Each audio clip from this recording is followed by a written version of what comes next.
Welcome to my YouTube channel. In this video, I will show you how to fix font problems on browser on certain websites.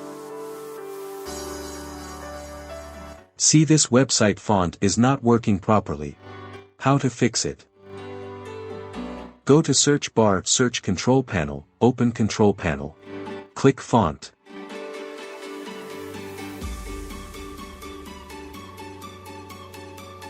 Search font Easy Street.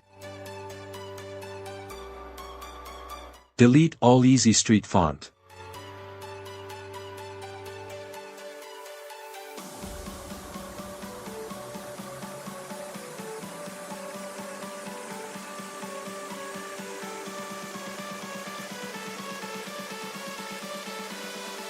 After doing this, reload your browser.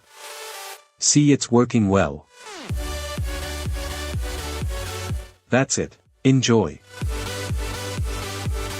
I hope you enjoyed the video. If you enjoyed the video, please like, comment, subscribe to my channel, and share my videos with your friends. Thank you.